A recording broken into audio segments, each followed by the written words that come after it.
Hello everyone. एक clarification देना था कि पिछले वाले में थोड़ा सा पता नहीं कैसे नहीं रिकॉर्ड हो पाया। Decrease in speed of sound VS minus VA upon VS, ठीक है, ये चीज ठीक है। और वीएस के जगह हमने 3 वीए पुट कर देंगे तो 3 वीए माइनस वीए अपॉन 3 वीए तो 2 वीए अपॉन 3 वीए। वीए का क्या है मतलब? वीए का मतलब speed of sound in air और वीएस का मतलब speed of sound in solid, ठीक है। तो यहाँ से 2/3 आंसर आ जाएगा। डिक्रीज यानी 2/3 डिक्रीज हुआ है क्या थी में साउंड का स्पीड में, जब साउंड कहाँ से कहाँ ट्रेवल किया है, सॉलिड से एयर में, 2/3, ठीक है। ये इस प्रोपोर्शन में डिक्रीज हुआ है, ठीक है। तो ये चीज करना, बटा वीएस जरूर लिखना, ये नहीं कि वीएस माइनस वीए, फिर तो आंसर ही नहीं आएगा, वो तो 2 आ जाएगा केवल, ठीक है। तो डिक्रीज पूछ रहा था, डिक्रीज इन पूछ रहा था, इस पर ध्यान देना। चलो आगे बढ़ते हैं। आज हम लोग पार्ट 2 देखते हैं किसका, language of chemistry and transformation of substances, ठीक है। क्योंकि आगे पिछले वाले में हमने ये देखा था कि लैंग्वेज की जरूरत ही क्यों पड़ती है केमिस्ट्री में, और ट्रांसफॉर्मेशन ऑफ सब्सटेंसेस से क्या मतलब है। और फिर हमने कुछ इंडियन केमिस्ट के बारे में भी बात की थी। मैंने कहा भी था कि उनकी जीवनी पढ़ना अगर जरूर थी, मतलब जरूर से जरूर पढ़ना उनकी जीवनी। फिर हम लोग देखे थे कि कैसे केमिस्ट्री की बुक क्यों इतनी बड़ी होते जाती है, क्यों अलग अलग चीजें आ जाती हैं, क्यों मतलब बहुत सारा चीज हम लोग ने डिस्कस किया था। मेन था, बहुत नहीं देखा तो जाके देख सकते हो पार्ट 1 को। अब हम आगे बढ़ते हैं चैप्टर में। तो केमिकल, सबसे पहले हम देखते हैं कि क्या जरूरी है केमिस्ट्री या फिर जो भी चीज हो केमिस्ट्री में। अब जब तुम पढ़ोगे फिजिकल या ऑर्गेनिक या इनऑर्गेनिक, तो अधिकतर जो चेंजेस होंगे कैसे होंगे, केमिकल चेंजेस। 98 से 99% चेंजेस क्या है, केमिकल चेंजेस हैं।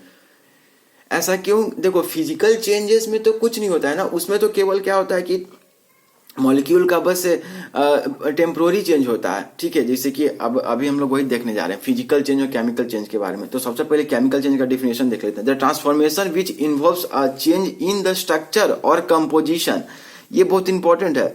Composition of a substance is called a chemical change. Change in structure और composition of a substance is called chemical change. थोड़ा सा हम देखते हैं कि फिजिकल चेंज और केमिकल चेंज में क्या अंतर है।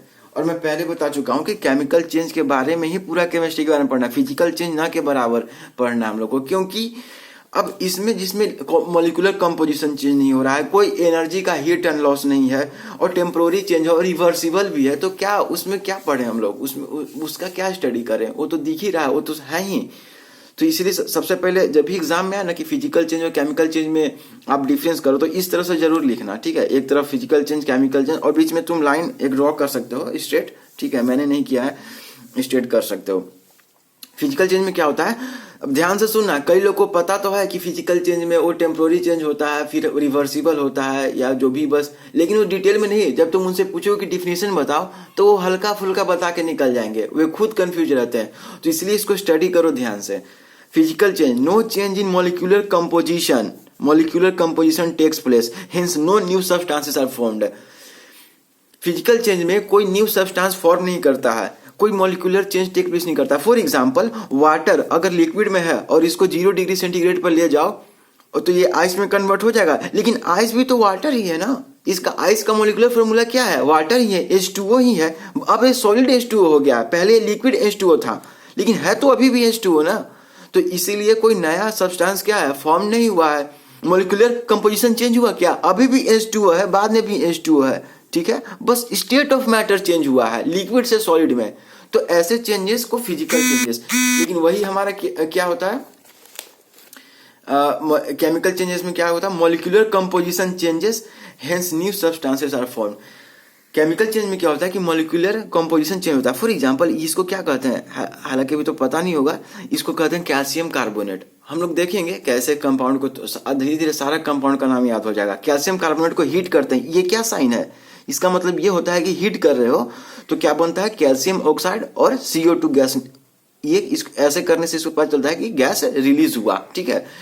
तो कैल्शियम कार्बोनेट को हीट करने पर कैल्शियम ऑक्साइड प्लस CO2 देता है, ये है केमिकल चेंज। क्योंकि देख रहे हो कैल्शियम कार्बोनेट से क्या क्या बना, कैल्शियम ऑक्साइड बना और CO2 बना, अलग अलग कंपाउंड्स बने, इनका केमिकल कंपोजिशन अलग है।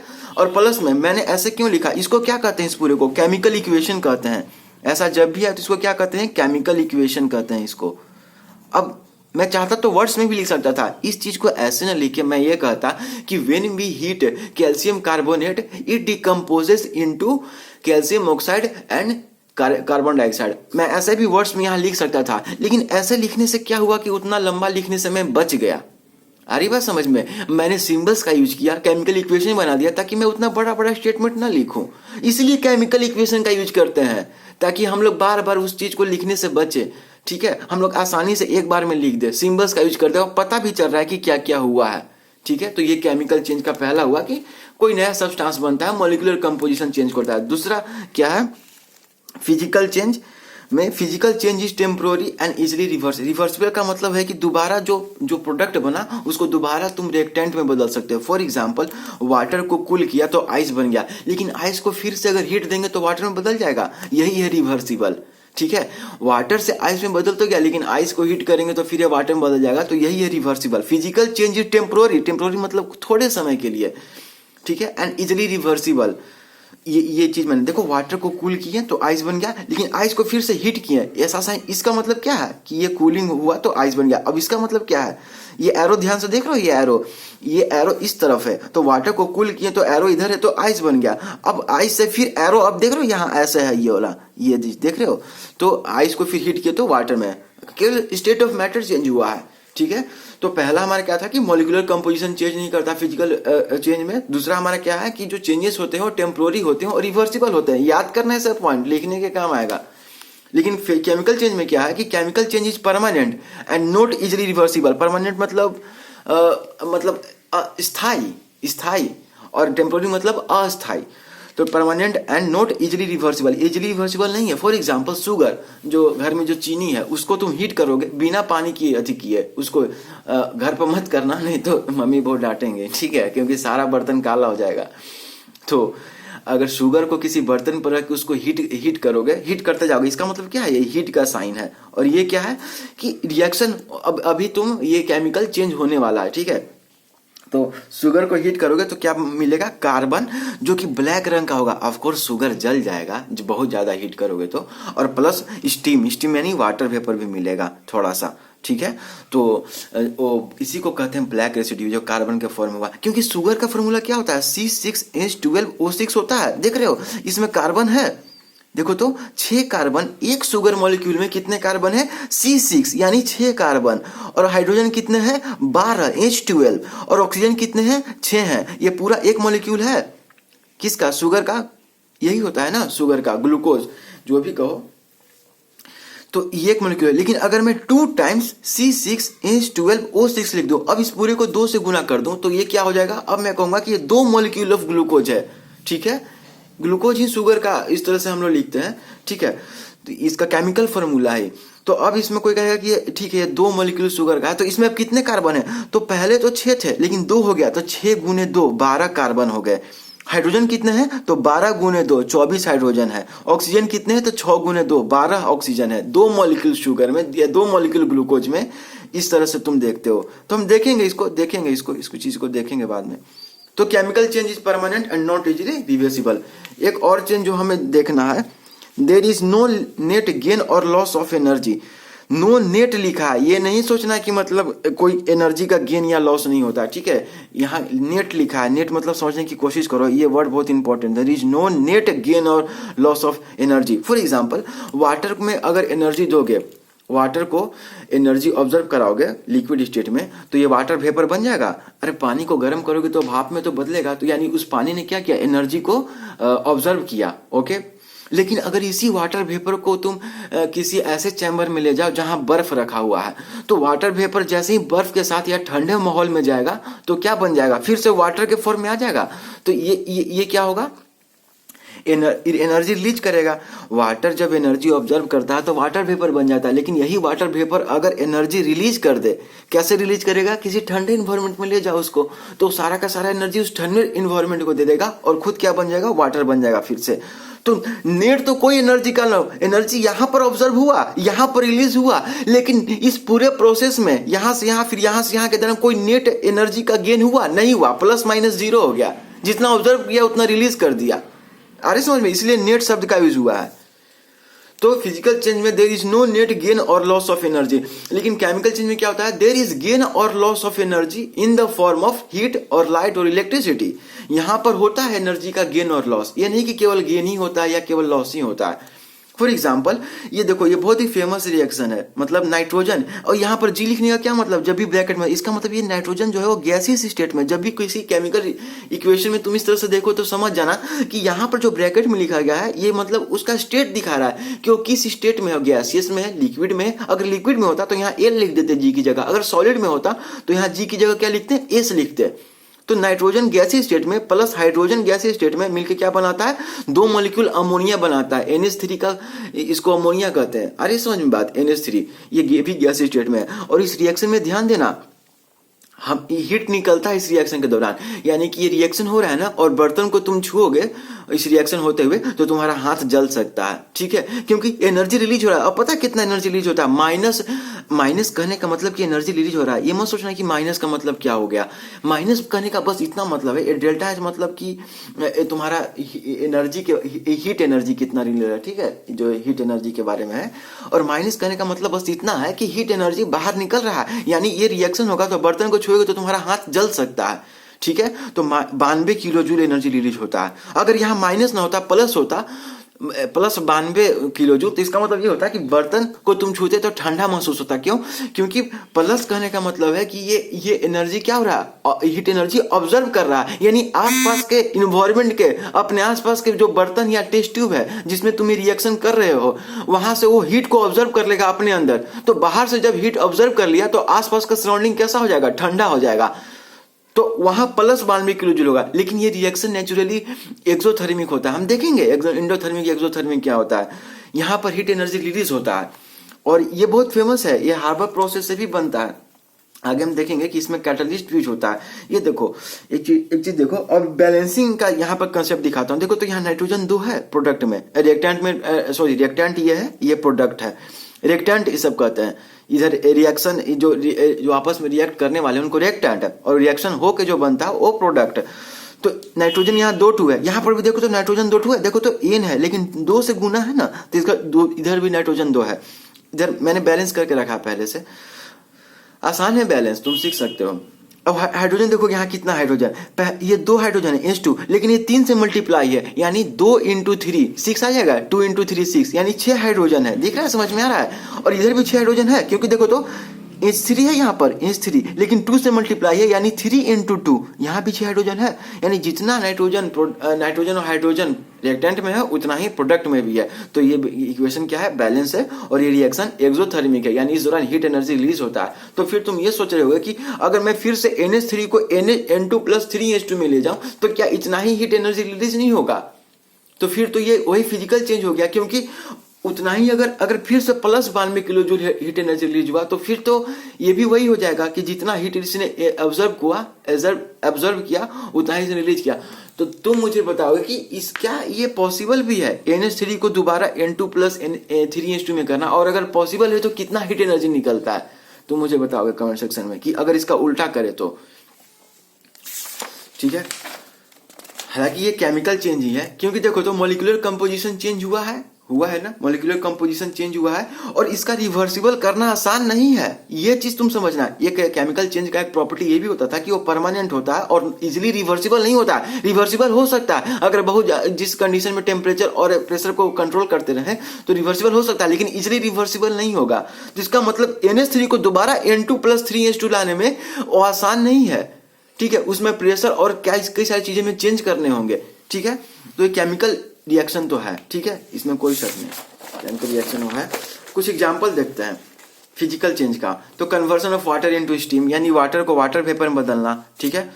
मैग्नेटाइजेशन ऑफ आयरन बार, यानी किसी भी लोहे के टुकड़े को, ठीक है, लोहे के पीस को मैग्नेट में बदल सकते हो। पता है ना मैग्नेट में कैसे बदलते हैं? उसको बार बार ऐसे करके घुमाते हैं, या फिर प्लस में किसी भी लोहे के टुकड़े में अगर इलेक्ट्रिक दोगे, ठीक है, करंट दोगे तो थोड़ी देर के लिए मैग्नेट की तरफ बिहेव करता है, और जैसे ही इलेक्ट्रिसिटी हटा लोगे तो उसका मैग्नेटिज्म प्रॉपर्टी हट जाता है। इसको इलेक्ट्रोमैग्नेटिज्म भी कहते हैं, याद है ना? कुछ तुम लोग प्रोजेक्ट भी बनाते होगे स्कूल में इस तरह का। तीसरा, लिक्विफिकेशन ऑफ एनी गैस, यानी कि कोई ऑक्सीजन गैस है उसको लिक्विफाई कर दिया, यानी उसको उसका स्टेट ऑफ जो है उसका स्टेट लिक्विड में बदल दिया। पहले गैस में था, उसको प्रेशर देके और टेम्परेचर को कम कर हमने उसे किस में बदल दिया, लिक्विड में बदल दिया, ठीक है। तो ये भी फिजिकल चेंज का एग्जांपल है। मेल्टिंग ऑफ आइस, ये तो बहुत फेमस है, ये भी फिजिकल चेंज में आता है। केमिकल चेंज में कौन कौन आते हैं? रस्टिंग ऑफ आयरन, मैं चाहता तो यहाँ पर इसका रिएक्शन भी दिखा सकता था रस्टिंग ऑफ आयरन का, तुम लोग मुझे बताओगे इसका रिएक्शन कमेंट सेक्शन में, रस्टिंग ऑफ आयरन का रिएक्शन अगर पता है तो। दूसरा formation of curd from milk, वो दूध से दही बनना, ठीक है, क्योंकि रिवर्सिबल नहीं ना है, दही से दोबारा दूध बनेगा क्या? रिवर्सिबल नहीं है, इजिली रिवर्सिबल नहीं है, ठीक है। मोलिकुलर कंपोजिशन तो चेंज नहीं हुआ होगा लेकिन इजिली रिवर्सिबल नहीं है। बर्निंग ऑफ पेपर, पेपर को जला दिए, अब जले हुए पेपर को तुम वापस वैसा कर सकते हो क्या? नहीं ना, क्योंकि जो भी मॉलिक्यूल्स थे रिएक्शन हुआ, ऑक्सीजन के साथ उसका रिएक्शन हुआ और मॉलिक्यूलर कंपोजिशन चेंज हो गया, ठीक है। ब्लैकनिंग ऑफ सिल्वरवेयर, यानी कि सिल्वरवेयर कहने का मतलब कि कोई सोने के सॉरी चांदी के बर्तन का ब्लैक होना या फिर चांदी के किसी सब्सटेंस का, ठीक है। तुम देखते होगे कि अगर चांदी के ऐसे कभी तुमने सोचा है कि चांदी के जल्दी हम लोग क्या बोलते हैं, चांदी के अरे ज्वेलरी नहीं बनते हैं, क्योंकि अधिकतर सोने के बनाए जाते हैं, क्योंकि देखो चांदी को बहुत ज्यादा देर तक, बहुत दिन तक एटमॉस्फेयर में रखा गया तो वो सिल्वर सल्फाइड बना लेता है अपने लेयर पे और वो काले रंग का हो जाता है, ठीक है। तो इसलिए सोना का यूज करते हैं, क्योंकि सोना जल्दी रिएक्ट नहीं करता, बहुत हाईली अनरिएक्टिव है सोना, तो इसलिए वो उसको ज्वेलरी में यूज करते हैं, ठीक है। तो ब्लैकनिंग ऑफ सिल्वरवेयर। अब जो प्रोसेस की बात कर रहा था कि नाइट्रोजन और हाइड्रोजन मिलकर अमोनिया बनाते हैं, तो देखो तो इसको बैलेंस करने के लिए क्या करें, नाइट्रोजन तो बैलेंस नहीं है, तो क्या करो, सबसे पहले इधर 2 नाइट्रोजन, तो यहाँ पर भी 2 नाइट्रोजन कर दो, ठीक है। अब नाइट्रोजन तो बैलेंस हो गया, लेकिन हाइड्रोजन बैलेंस है क्या? यहाँ इधर 6 हाइड्रोजन है, इधर 2 ही हाइड्रोजन है, तो इसको 3 से मल्टीप्लाई कर दो, तो 3 दूनी 6 हाइड्रोजन है, अब बैलेंस हो गया। और ये जो रिएक्शन होता है नाइट्रोजन हाइड्रोजन का, इसमें प्रेशर कितना रखना पड़ता है? 150 से 200 एटीएम। हमारा एटमॉस्फेरिक प्रेशर कितना होता है? 1 एटीएम। इसमें प्रेशर 150 से 200 एटीएम और टेम्परेचर कितना रखना होता है? 400 से 450 डिग्री सेंटीग्रेड। और कैटलिस्ट का यूज करते हैं, आयरन कैटलिस्ट का इसमें यूज करते हैं, तब जाके ये बनता है। ऐसे नहीं कि इसको दोनों को मिलाए और ये बन जाएगा। और इसके दौरान एनर्जी रिलीज होती है 92 किलो जूल, ठीक है। देखो कैटलिस्ट किसे कहते हैं? वैसी सब्सटेंस जो बिना रिएक्शन में पार्टिसिपेट किए, ये आयरन कभी भी पार्टिसिपेट नहीं करेगा रिएक्शन में, ये बस रिएक्शन के कैटलिस्ट उसे कहते हैं जो रिएक्शन के रेट को बढ़ा दे या घटा दे, घटा भी सकता है, ये नहीं कि केवल बढ़ा सकता है, उसे कैटलिस्ट करते हैं। तो यहाँ आयरन कैटलिस्ट का यूज करते हैं ताकि रिएक्शन के रेट को बढ़ाए, शायद इसीलिए, ठीक है। तो ये प्रेशर, टेम्परेचर, कैटलिस्ट, इस सब का बहुत यूज किया जाता है, ठीक है, समझ में आ रहा है। अब प्रोसेस इन्वॉल्विंग, कुछ प्रोसेस ऐसे हैं जो बहुत फिजिकल और केमिकल दोनों चेंज में आते हैं, ठीक है। कुछ प्रोसेस ऐसे हैं, for example heating of ammonium chloride, क्योंकि अमोनियम क्लोराइड को हीट करोगे तो क्या बन जाएगा? देखो अमोनियम क्लोराइड का फॉर्मूला क्या होता है? NH4Cl, इसका केमिकल फॉर्मूला है। इसको अगर हीट करोगे NH4Cl, इसको हीट करोगे तो क्या देगा? NH3 प्लस HCl, ठीक है।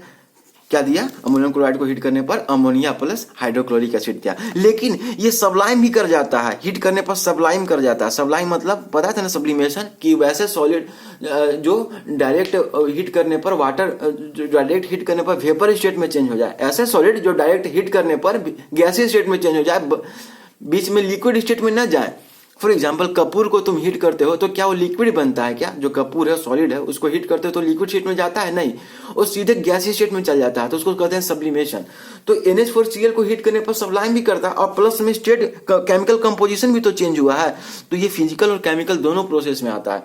Heating of sodium nitrate, sodium nitrate को हीट करने पर सोडियम नाइट्राइट मिलता है, सोडियम नाइट्रेट को हीट करने पर सोडियम नाइट्राइट और ऑक्सीजन मिलता है।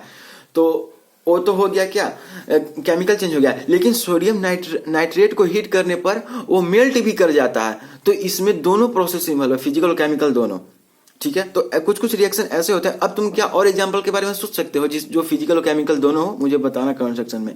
प्लस में क्या दुनिया में या यूनिवर्स में कुछ प्रोसेस ऐसे भी हैं क्या जो ना तो फिजिकल चेंज में आते हैं और ना ही केमिकल चेंज में आते हैं? अगर ऐसे हैं तो तुम मुझे बताना सोच के, ठीक है।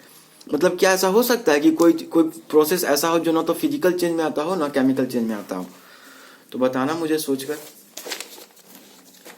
रिप्रेजेंटेशन ऑफ केमिकल चेंजेस, मैंने कहा था ना कि अगर मैं इसको लिखने जाता, इसको CaCO3 को हीट करने पर CO प्लस U2, तो मैं इसको कैसे लिखता कि when we heat calcium carbonate it decomposes into calcium oxide and carbon dioxide. लेकिन उसको उतना बड़ा लिखने के बजाय मैंने ऐसे लिख दिया, तो दोनों एक ही बात है, तो मैं ऐसे ही क्यों ना लिखूं? छोटा भी पड़ेगा और आसानी भी होगी, हमें देखने में आसानी भी होगी, लिखने में, ठीक है।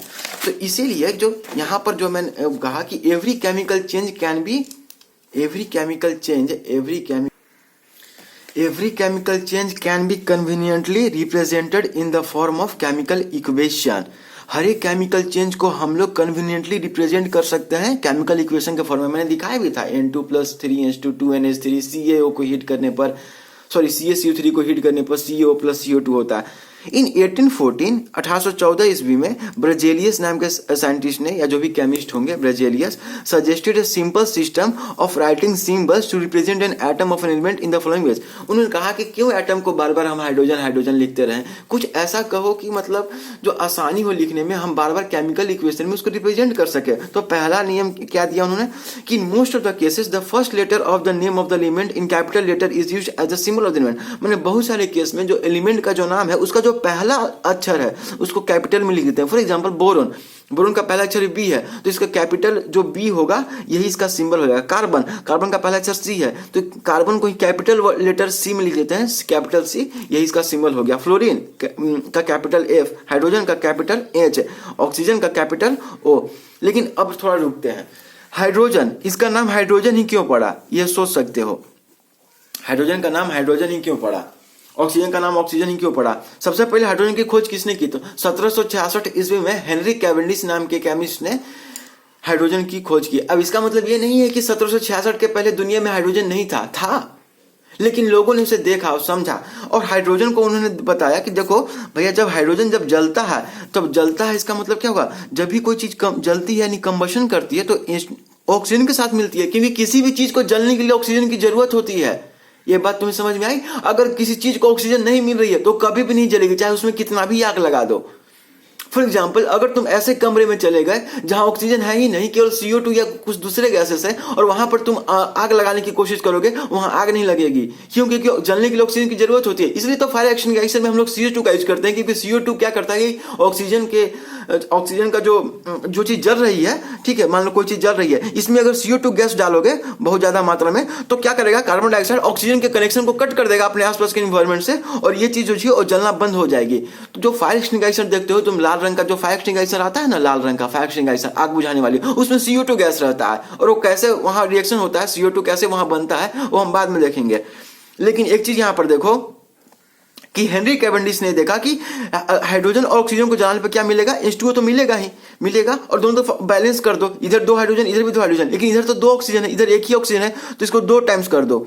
ठीक है, अब देखो 2 ऑक्सीजन है, लेकिन अब 2 दूनी 4 हाइड्रोजन हो गया, इधर तो 2 ही हाइड्रोजन है तो इसको 2 कर दो. अब देखो इधर भी 4 हाइड्रोजन और इधर भी 4 हाइड्रोजन, इधर भी 2 ऑक्सीजन इधर भी 2 ऑक्सीजन हो गया. सबसे पहले उसको बैलेंस करते हैं जिसका एटॉमिक नंबर ज्यादा हो, बड़ा हो, सबसे पहले उस एलिमेंट को बैलेंस करते हैं जिसका, ऐसा रूल नहीं है, लेकिन वो क्या होता है कि सहूलियत होता है ऐसा करने से.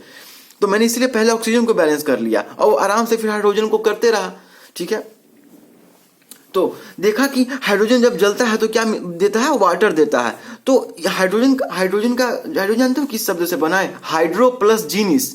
ठीक है, हाइड्रो प्लस जीनिस शब्द से बना. हाइड्रो मतलब वाटर होता है. अब हाइड्रो एक ग्रीक लेटर वर्ड है और जीनिस भी ग्रीक लेटर वर्ड है. तो हाइड्रोजन शब्द का जन्म कहां से हुआ है, हाइड्रो प्लस जीनिस. हाइड्रो का मतलब वाटर और जीनिस का मतलब फॉर्मेशन, इसीलिए इसका नाम हाइड्रोजन रखा गया. ऑक्सीजन का नाम ऑक्सीजन क्यों रखा गया, क्योंकि जब ऑक्सीजन का खोज ऐसे किसने किया, तो जेम्स प्रिस्टले, एंटोनी लेवेजियर और कार्ल विलियम सेस्ले. ठीक है, इन 3 लोगों ने ऑक्सीजन की खोज की और गलती से उन्होंने ये कहा, गलती से मतलब जो आज सबको पता है, उन्होंने एंटोनी लेवेजियर ने ये समझा कि एसिड होने के लिए ऑक्सीजन का होना जरूरी है उस सब्सटेंस में, किसी सब्सटेंस का एसिडिक होने के लिए.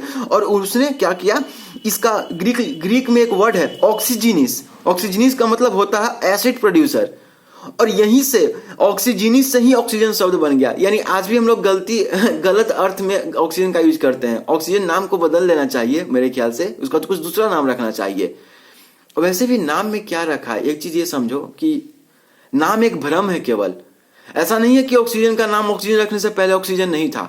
अब सोचो, गुलाब को हिंदी में गुलाब कहते हैं, ठीक है, लेकिन इंग्लिश में उसे रोज कहते हैं, चाइनीज भाषा में कुछ और कहते होंगे, फ्रेंच में कुछ और कहते हैं. लेकिन क्या गुलाब की खूबसूरती है, उसका जो सुगंध है या गुलाब जैसा है वो क्या बदल जाता है क्या? फ्रांस में कुछ अलग गुलाब है थोड़ी है, रंग होगा अलग, लेकिन वो गुलाब ही है ना. तो नाम बदलने से नाम अच्छी नहीं होता. ठीक है, इससे तुम्हारा नाम जो था, जन्म के समय तुम्हारा कोई नाम नहीं था, ठीक है, बाद में लोगों ने तुम्हें नाम दिया, यही है ना.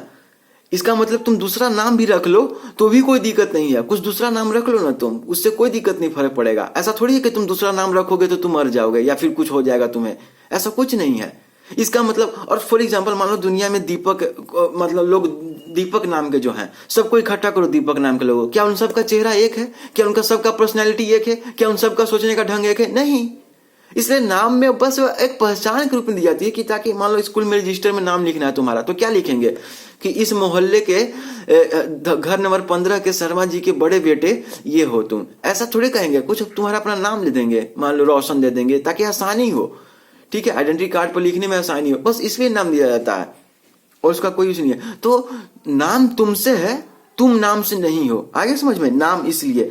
और फिर एक क्वेश्चन और उठेगा कि फिर ग्रीक लेटर वर्ड ही क्यों यूज करते हैं, ठीक है, ग्रीक लेटर वर्ड ही क्यों यूज करते हैं या लैटिन लेटर वर्ड ही क्यों यूज करते हैं, हम देखेंगे इसको, आ रही समझ में। तो ऑक्सीजन का ओ शुरू का, अब हम देखेंगे। वैसे तुम एक चार्ट बनाओ अपना, बाजार से बड़ा सा चार्ट लेके आओ और उसमें लिखो कि सारे एलिमेंट 1 से लेकर 30 तक, hydrogen, helium, lithium, beryllium, boron, carbon, nitrogen, oxygen, fluorine, neon, sodium, magnesium, aluminium, silicon, phosphorus, sulphur, chlorine, argon, potassium, calcium, scandium, titanium, vanadium, chromium, manganese, iron, cobalt, nickel, copper, zinc, 30 तक सबका तुम देखो कि कौन कौन किसने आविष्कार किया, कब आविष्कार हुआ, उसका नाम वही क्यों पड़ा, तुम एक चार्ट बना लो, ठीक है, ताकि सुविधा हो तुम्हें जानने में। आ रही बात समझ में? यह पहला रूल है कि जो भी एलिमेंट है, लेकिन फिर यहां दिक्कत है। यहां दिक्कत क्या हो गया कि कार्बन भी तो सी से है लेकिन कैल्शियम भी तो सी से है, CaL, ठीक है, तो फिर कैल्शियम को क्या लिखे, उसको भी कैपिटल सी से डिनोट करे? नहीं। उसी से अति होने के लिए क्या कहा गया, दूसरा नियम है कि when the names of 2 or more elements have the same initial letter, example calcium और कार्बन, कार्बन और कैल्शियम सेम इनिशियल लेटर है, सी से दोनों आ रहा है, another letter from the name of the element is written in a small letter along with the initial letter written in capital। देखो यहां calcium, calcium देखो, तो कैल्शियम को Ca से क्या करते हैं कि पहला सी तो रहने देते हैं लेकिन इसके बाद जो A है उसको स्मॉल a से रिप्रेजेंट कर देते हैं, तो ये कैल्शियम हो गया Ca, ठीक है। कार्बन को केवल C से लिखते थे लेकिन कैल्शियम को Ca से, एल्युमिनियम Al, ठीक है, Al से, आ रही बात समझ में, आर्सेनिक Ar, देख रहे हो। और दूसरा जो लेटर है, ये नहीं कि ए भी कैपिटल एल भी कैपिटल, नहीं, ठीक है, ये गलत, ए कैपिटल और दूसरा वाला जो लेटर है वो स्मॉल, दूसरा जो जस्ट उसका, आर्गन Ar, देख रहे हो, बेरियम Ba, ठीक है, Ba 2, cobalt CO, silicon Si, ठीक है। तो इन चीजों से अब वहां पर दिक्कत आया तो उसने दूसरा नियम निकाला, ठीक है। ऐसा कहीं नहीं है कि कहीं पर कोई रूल बुक लिखा हुआ है कि यही किसका सिंबल होगा, वो बस हमने कुछ अपना बना लिया है ताकि हमें आसानी हो, ठीक है। और तीसरा क्या है कि फॉर सम एलिमेंट, लेकिन फिर तुम यहां सोचोगे फिर सोडियम का तो सोडियम होता है तो इसका या तो एस होना चाहिए था, नहीं तो एसओ होना चाहिए था, लेकिन इसका Na होता है सोडियम का सिंबल, ऐसा क्यों? तो उसी को देखते हैं। तीसरा आती है, for some elements the symbol are derived from their Latin और ग्रीक नेम्स, लैटिन और ग्रीक नेम से डिराइव किया। फॉर एग्जांपल सोडियम को लैटिन नेम्स में क्या कहते हैं या ग्रीक भाषा में क्या कहते हैं, नाइट्रियम कहते हैं सोडियम को, तो इसलिए नाइट्रियम यानी Na, दिख रहा है Na। पोटेशियम किस शब्द से निकला है, लैटिन शब्द से, लैटिन भाषा का एक शब्द है केलियम, केलियम से ही पोटेशियम, मतलब इसको लैटिन भाषा में केलियम कहते हैं, तो केलियम, तो के, पोटेशियम का सिंबल के हो गया। आयरन, आयरन का फेरम शब्द से निकला है और Fe हो गया, ठीक है, Fe, देखो फेरम का Fe, आयरन फेरम शब्द, फेरम लैटिन शब्द है और आयरन को लैटिन भाषा में क्या कहते हैं, फेरम, तो Fe देखो, इसलिए आयरन का सिंबल Fe होता है ना कि IR या I। कॉपर, कॉपर का CO किससे निकला है, ये क्यूपरम, क्यूपरम कहते हैं लैटिन भाषा में। सिल्वर अर्जेंटेनम, इसको इसलिए Ag, ठीक है, Ag लिखते हैं। गोल्ड, अब यहाँ पर तुम देखो कि फिर तो यहाँ तो AR होना चाहिए, नहीं, अरे यहाँ पर जैसे मन तैसे, मतलब जो भी लिखना था जिन्होंने लिखा उन्होंने लिख दिया सीधे, ठीक है। अब ये नहीं पता है कि यहाँ Ag ही क्यों होगा। गोल्ड ऑरम, गोल्ड को ऑरम कहते हैं लैटिन भाषा में, तो Au। मरकरी, बार बार हम मरकरी का कितना यूज करते थे, हाइड्रोस्टैटिक में हर जगह मरकरी का यूज करते थे, तो मरकरी हाइड्रारेगियम, ग्रीक भाषा में इसको लिखते हैं, इसलिए इसका Hg लिखते हैं, मरकरी का सिंबल Hg हो जाता है। देखो हाइड्रारेगियम, रिग्रम, इसका प्रोनाउंसिएशन मुझे लगता है मैं सही कर रहा हूं, यानी हाइड्रारिग्रम, ठीक है, इसको ग्रीक भाषा में कहते हैं। अब तुम सोचोगे कि दुनिया में तो बहुत सारी भाषा थी, फिर लैटिन भाषा ग्रीक भाषा ही क्यों चुनी, क्योंकि ये भाषा डेड भाषा है, ये भाषा मरी हुई भाषा है, ठीक है। यानी अब इनमें बदलाव नहीं हो सकता। फॉर एग्जाम्पल आज जो मैं हिंदी बोल रहा हूँ या जो भी गुजराती भाषा है या पंजाबी है या फिर जो भी भाषाएं आसामीज हो गया, बंगाली हो गया या फिर तुम्हारा इधर राजस्थानी हो गया, अवधी हो गया और हरियाणवी हो गया, ये सभी भाषाएं संस्कृत से निकली है। मतलब ये सभी भाषाएं पाली भाषा से या प्राकृतिक भाषा से निकली है। और पाली और प्राकृतिक भाषा किससे निकली है? संस्कृत भाषा से निकली है। ठीक है, तो भाषा का रूप बदलता जाता है। आज जो मैं बोल रहा हूँ हिंदी, वो कल को 100 साल बाद या 50 साल बाद वो अलग रूप ले लेगा। ठीक है, जो शब्द मैं बोल रहा हूँ। ठीक है, तो भाषा बिगड़ते रहता है। तो लेकिन जो भाषा मरी हुई है, जो डेड हो चुकी है, उसका स्वरूप कैसे बिगड़ेगा? यानी वो स्थायी हो गया, परमानेंट हो गया, इसलिए उसका यूज करते हैं हम लोग, ताकि वो अगर रूप उसका नहीं बिगड़ेगा। जैसे हमारे साउथ इंडिया में कन्नड़ बोला जाता है, तमिल बोला जाता है, मलयालम बोला जाता है, तेलुगु बोला जाता है। तो इन चारों भाषा कहाँ से निकले हैं? ये चारों भाषा तमिल भाषा से निकले हैं। ठीक है, तमिल इन सब की जननी है। ठीक है, तो तमिल का ही बिगड़ता रूप ये सब है। ठीक है, भाषा अति बिगड़ते जाता है अपना स्वरूप। ठीक है, मगही हो गया, भोजपुरी हो गया, मिथिला हो गया, ये सब प्राकृतिक पाली भाषा के ही बिगड़े हुए जरूर रूप है। आ रही बात समझ में? फिर उर्दू क्या है? अरबी भाषा का ही बिगड़ा हुआ रूप है। ठीक है, तो अगर मैं ऐसा भाषा चुनूं जो लगातार बिगड़ रहा है या उसका रूप बदल रहा है, फिर तो कोई फायदा नहीं, क्योंकि कल को फिर हमको कुछ और कहने लगेंगे। ठीक है, कि ऊपर हमको कुछ और कहने लगेंगे। इसलिए तुम हर जगह देखोगे कि जो भी डिफिनेशन में जो मेन शब्द, जैसे ज्योग्राफी शब्द किसी लैटिन भाषा से निकला, ज्योग्राफ या कुछ ऐसा शब्द से निकला है जो कि एक लैटिन भाषा का शब्द है। क्योंकि वेरम कभी बिगड़ेगा नहीं, ये इसका स्वरूप नहीं बदला, क्योंकि मरी हुई भाषा है, तो इसी को यूज कर लेते हैं हम लोग। ये डेड भाषा, तो इसका रूप नहीं बदलेगा, तो ये परमानेंट है। तो इसलिए एफी तो लैटिन भाषा, ग्रीक भाषा, जहां तक मुझे समझ में आता है। ठीक है, so just an atom is represented by a symbol, a molecule of an element और a compound is represented by means of formula. Atom को जिस तरह सिंबल के रूप में रिप्रेजेंट करते हैं, फॉर एग्जांपल कैल्शियम को किससे रिप्रेजेंट करते हैं? Ca से, कार्बन को C से। तो जिस तरह एटम को सिंबल के रिप्रेजेंट करते हैं, comma, a molecule of an element और a compound is represented by means of formula, उसी तरह एक कंपाउंड को फार्मूला के रूप में रिप्रेजेंट करता है। The formula represent the number of atoms of each element present in the molecule. Formula क्या दिखाता है कि उस कंपाउंड में एलिमेंट के कितने एटम प्रेजेंट है, हर एलिमेंट के कितने कितने एटम प्रेजेंट है। फॉर एग्जांपल हाइड्रोजन देखो, तो हाइड्रोजन का फार्मूला क्या होता है? H2। ये इस तरह के मॉलिक्यूल फॉर्म में आता है। इसमें कितने हैं? 2 हाइड्रोजन है। Chlorine Cl2। ओजोन O3 होता है, ओजोन का फॉर्मूला यही है, O3। ये कंपाउंड है, इसमें 3 ऑक्सीजन पाए जाते हैं, 3 ऑक्सीजन के एटम पाए जाते हैं। O3 कहने का मतलब। वाटर क्या है? H2O है। वाटर में 2 हाइड्रोजन पाए जाते हैं और 1 ऑक्सीजन, यही है ना? 2 हाइड्रोजन और 1 ऑक्सीजन। देख रहे हो, H2O का मतलब ये हुआ ना, H2O। ठीक है, H2O ये दिखा रहा है, ये कंपाउंड है, ये केमिकल फार्मूला है वाटर का, और इसमें 2 हाइड्रोजन होते हैं और 1 ऑक्सीजन। लेकिन अब ये भी तो हो सकता है कि इसमें 2 ही हाइड्रोजन क्यों, मतलब इंटीजर टाइप क्यों है, 2 ही हाइड्रोजन क्यों? पहला सवाल। यहाँ 3 हाइड्रोजन भी तो हो सकते थे, कैसे पता चला कि 2 हाइड्रोजन है? 1 हाइड्रोजन भी तो हो सकता है, और फ्रैक्शन भी तो हो सकता है, फ्रैक्शन H3/2O, ऐसा भी तो हो सकता है। ठीक है, तो ये सब क्यों नहीं होता है, मतलब फ्रैक्शन क्यों नहीं हो सकता है? हम आगे देखेंगे कि क्योंकि जो सल्फ्यूरिक एसिड H2SO4, इसमें 2 हाइड्रोजन है, एक मॉलिक्यूलर कंपाउंड सल्फ्यूरिक एसिड में 2 हाइड्रोजन होते हैं, एक सल्फर का एटम होता है और 4 ऑक्सीजन के एटम होते हैं। The compound are formed by the combination of atom of different element. Compound किस तरह फॉर्म करते हैं? Combination of atom of different element के एटम के कॉम्बिनेशन से कंपाउंड फॉर्म करते हैं। देखो ना, कंपाउंड ये सल्फ्यूरिक एसिड किससे फॉर्म किया? 2 हाइड्रोजन से, 1 सल्फर के और 4 ऑक्सीजन के मिलने से ये फॉर्म किया। इसका स्ट्रक्चर क्या है वो तो बाद में देखेंगे। और मैंने जो कहा कि H3/2 क्यों नहीं होगा, तो इंटीजर्स में ही डिफरेंट एलिमेंट के एटम मिलते हैं और कंपाउंड फॉर्म करते हैं, इंटीजर्स में ही, इंटीग्रल फॉर्म में ही। और इंटीग्रल फॉर्म में ही क्यों होता है ये बाद में हम लोग देखेंगे, अगले पार्ट में देखेंगे।